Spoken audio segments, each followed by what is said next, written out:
Hello viewers, আসসালামু আলাইকুম। আজ আমি আপনাদের দেখাবো কাবুলি চানার মাখানি।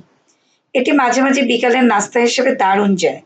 আজ আমি খুবই হেলদি ওয়ে বা স্বাস্থ্যকর পদ্ধতিতে নাস্তাটি বানিয়ে দেখাবো। তাছাড়া রেসিপিটি তো ভীষণ সহজ, যে কেউ বানিয়ে নিতে পারবেন। তো আজ আমি বিকেলের নাস্তায় দেওয়ার জন্য সকাল 11টার দিকে কাবুলি চানা এই যে এতখানি নিয়ে কয়েকবার পরিষ্কার পানি দিয়ে ধুয়ে ভিজিয়ে রেখেছিলাম।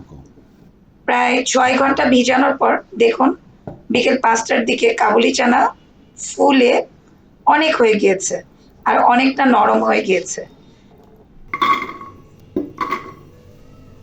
এখন আমি সেটিকে প্রেসার কুকারে ১ থেকে ১.৫ লিটার পানি দিয়ে ১ টেবিল চামচ লবণ দিয়ে সেদ্ধ দিলাম। ৪টি শিস দেওয়ার পর তারপর সেটিকে একটা স্ট্রেনারে ঢেলে পানি ঝরিয়ে নিয়েছি। আপনারা পাতিলেও সেদ্ধ করে নিতে পারেন, একটু বেশি সময় লাগবে। এখন এটি গরম আছে, এটি ঠান্ডা হতে থাক আর আমি এই কাবুলি চানা মাখানোর জন্য সবকিছু রেডি করি। এখানে ব্যবহারের জন্য আমি ২টি টমেটো, ১টি শসা, ৪টি কাঁচামরিচ, ২টি পেঁয়াজ, ১টি লেবু আর কিছু ধনিয়া ও পুদিনা পাতা নিয়েছি। এবার এগুলোকে কেটে নিচ্ছি।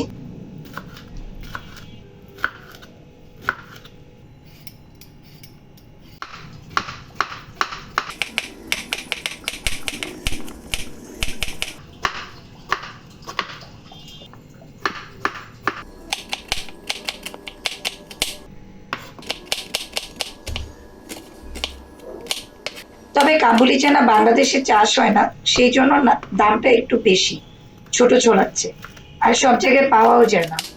আমার বাসায় আবার সবাই এটা খুব পছন্দ করে বলে আমি এটি কৃষি মার্কেট থেকে একসাথে অনেকখানি কিনে নিয়েছি।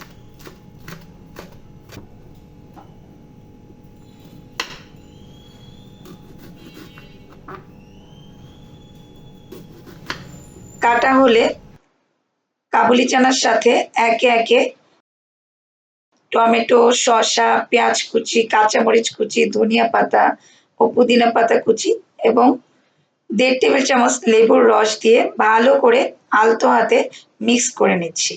আমার মনে হচ্ছে আর একটু লবণ অ্যাড করতে হবে, সেজন্য আমি আধা চা চামচ লবণ দিয়ে দিলাম। এখানে আপনারা ধনিয়া অথবা পুদিনার মধ্যে যেকোনো একটিও ইউজ করতে পারেন। আমার বাসায় যেহেতু দুটোই আছে তাই দুটোই ইউজ করেছি। আর লবণ, ঝাল, টক সেটা তো নিজেদের পছন্দ মতো ব্যবহার করবেন। অনেকে এর সাথে চাট মসলাও ব্যবহার করেন, কিন্তু আমার কাছে এরকম সিম্পল মসলাবিহীন টক টক ঝাল ঝাল এক্সট্রা ফ্লেভার ছাড়া এই রেসিপিটিই বেশি ভালো লাগে। তাছাড়া এটি ভীষণ হেলদিও।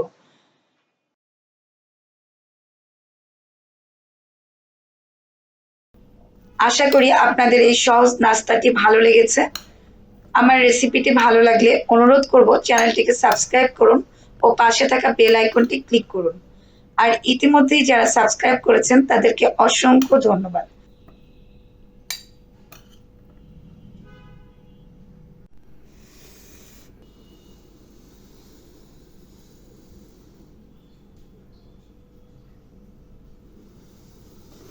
সবাই ভালো থাকবেন। আল্লাহ হাফেজ।